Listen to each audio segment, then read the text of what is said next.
Баршаңызға сәлем, құрметті көрермендерім. Бүгін сіздермен қазіргі кезде тренд болып жатқан осындай жүрекше пирогының рецептімен бөліспекпін. Өте нәзік, жұмсақ, керемет болып шығады. Қажет ингредиенттердің барлығын осы видео астына описаниеда қалдыратын боламын. Ең алдымен ыдысымызға 3 жұмыртқа саламыз. Егер де жаңа көрермен болсаңыз, каналыма тіркеліп, қоңырау батырмасын басып қойыңыз.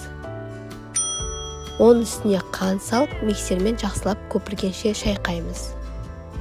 Аппақ болып көтерілгенше миксерлеу керек.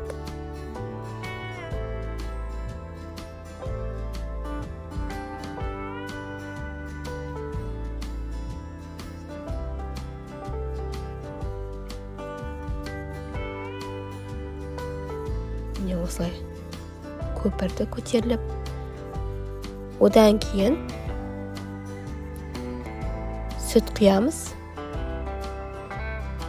және сұйық май құямыз. Енді ұнға қопсытқыш қосып аламыз алдын ала және де електен өткізіп саламыз. Жақсылап миксермен араластырамыз.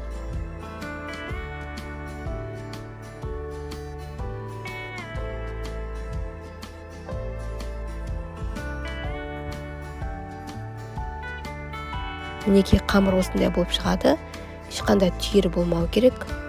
Енді осы қамырдан 2-3 ас қасық қамыр бөліп аламыз. Енді осыған бояғыш қосамыз. Құрғақ бояғыш болса да бола береді. Енді араластырамыз.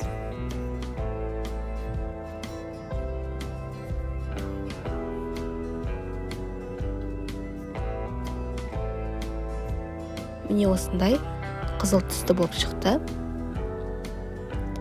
Енді пергамент төселген формаға қамырымызды құямыз.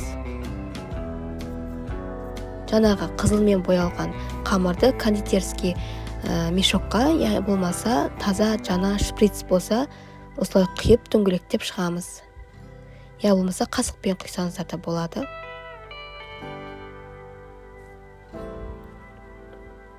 Одан кейін шпажканың көмегімен осы видеодағыдай жүрекше жасап шығамыз. Пирогымыз осылай әдемі болып шығады. Енді 180 градуста қызып тұрған пеште 30 минутта пісіріп аламыз. Міне пирогымыз дайын.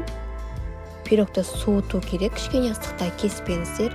Өте жұмсақ, ауызда еритін пирог болды. Мен балаларыма өте қатты ұнады. Пирог жеге қоймайтын балаларым. Осы пирогты бір шай ішкеннен бітіріп қойдық. Ортасы толық пісіп шығады, уайымдамаңыздар. Осы рецептпен жасасаңыздар бірден шығады.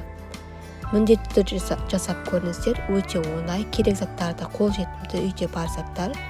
Егер сіздерге видео ұнап жатса, лайк басып комментарий қалдыруды ұмытпаңыздар. Және каналыма тіркелмеген болсаңыз, тіркеліп қоңырау батырмасын басып қойыңыз.